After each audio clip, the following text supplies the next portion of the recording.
Y seguimos. Si ustedes supieran la cantidad de cosas que suceden entre devolución y devolución, yo hice una tortilla de papa y la comimos y ahora estamos más que satisfechos. Ahora voy a hacer un flan de naranja. Pero antes grabamos este epílogo sin Paula Tomassoni, que lamentablemente está ahogándose y está a punto de ser un autor Nobel y desaparecido en el mismo año. No, esperamos que esté bien, seguramente, sí, La vamos a tener acá. está del otro lado de la pantalla. Bueno, y volvemos al tema de Piglia, Pila, ¿verdad? las dos historias. Te Siempre extrañaba hacer el epílogo yo un sí, poquito. refrescamos un poquito a don Ricardo, Adonis. formas breves, la tesis sobre el cuento, tesis sobre el cuento. El cuento se construye para hacer aparecer artificialmente algo que estaba oculto, dice Piglia. Reproduce la búsqueda siempre renovada de una experiencia única que nos permita ver bajo la superficie opaca de la vida una verdad secreta. Comillas, la visión instantánea que nos hace descubrir lo desconocido, no en una lejana terra incógnita, sino en el corazón mismo de lo inmediato, decía Rambo. Esa iluminación, retoma Piglia, profana, esa iluminación profana se ha convertido en la forma del cuento. Sí, un poco esta cita de Piglia alude, por supuesto que a todos los cuentos, pero en particular a cierto cuento de Poe, que es La carta robada, y que, bueno, no es que les voy a comer el cuento, pero se resuelve con algo que había estado, ¿no? Un policial que se resuelve con algo que había estado frente a la vista de los investigadores desde el principio, ¿no? Exacto. Y esa cosa de poner delante de los ojos algo que no el lector no puede ver y hacerlo aparecer en algún momento mediante un gesto o una operación es un arte de magia, ¿no? Y de prestidigitador, porque se oculta algo que está y se lo hace visible mediante una operación, digamos, ¿no? Y lo fantasmático es eso, como si estuvo todo el tiempo no lo vi.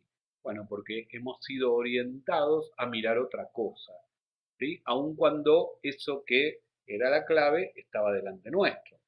En el cuento Pez, en el relato Pez de Paula Tomassoni, es ese técnicamente, ¿no? Que nos empieza a señalar en el final del cuento este conflicto subyacente entre Pablo y la narradora, entre el marido y la mujer, que nos venía tirando como unas puntitas la descripción de ese otro hombre que primero era Don Johnson y después en la voz de Pablo y en la mirada de Pablo era Sergio Sergio Denis.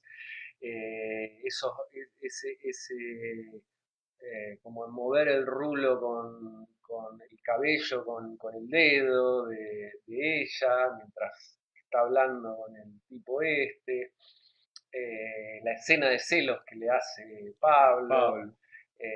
y el final ese que están frente al televisor y mirando la pecera.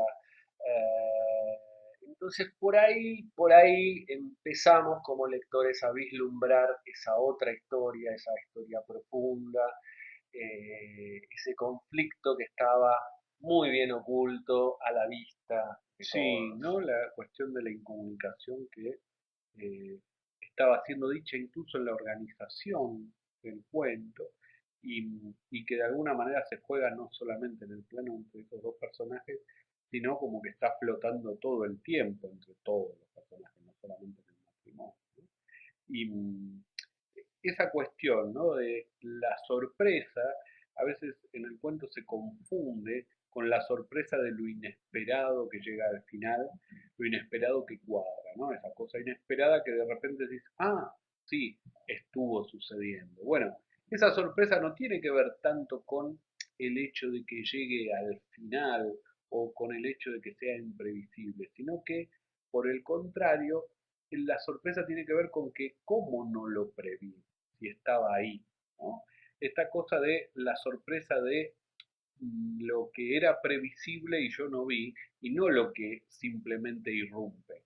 Bueno, el cuento malo, por decirlo de una manera bestial, es cuando llega ese final que no viene de ningún lugar y rompe con la previsibilidad del relato, ¿no? Es decir, era todo un sueño. Bueno, si no me dijiste en 10 señales anteriores que podría sospecharse que eso no está ocurriendo, que está en el plano del sueño, bueno, en todo caso, ahí viene, pero si viene de la nada esa resolución, es simplemente sorpresiva y extemporánea, pero no ilumina esto que dice Piglia, ¿no? Porque esa iluminación es iluminar lo que venía de antes del cuento a la luz, precisamente, de una hipótesis nueva que justo llega en el momento en que el cuento acaba de terminar, ¿no? Esto tiene mucho en el carácter de la epifanía, en los cuentos de Carver, se ve mucho cuando el texto epifánico por ahí no nos dice exactamente cuál es la luz a través de la cual tenemos que leer lo que acabamos de leer, pero nos dice que hay que leerlo con otra luz que con la que veníamos. Entonces uno vuelve atrás con el texto y dice, bueno, a ver qué pasó que me perdí, a ver qué pasó que me perdí. En cambio, el cuento clásico dice, no, mira, te perdiste de esto que estaba a la vista todo el tiempo. Entonces, quizás ni siquiera necesitas volver, porque enseguida tu mente acomoda, reacomoda todos esos indicios.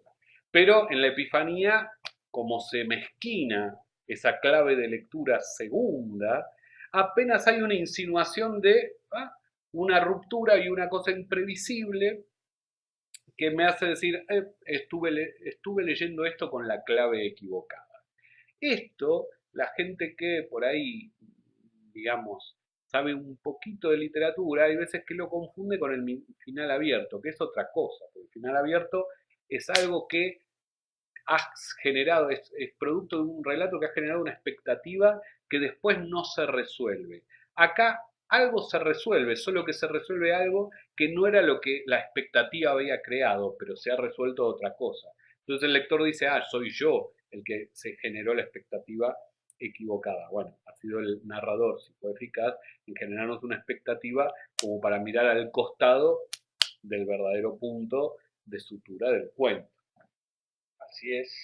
Así que bueno, recomendamos leer La tesis del cuento. También recomendamos la lectura de Mieke-Val, Teoría de la Narratología, para empezar a distinguir algunos planos, funciones dentro del relato. Seguramente vamos a volver sobre ese libro. Se consigue por Google. Claro, si sabes buscar, hay un PDF. Y esperamos fervorosamente que algún escritor nos visite el viernes que viene, porque si no van a tener que seguir con los reemplazos de mala calidad. Hasta la semana que viene. Hasta la semana que viene.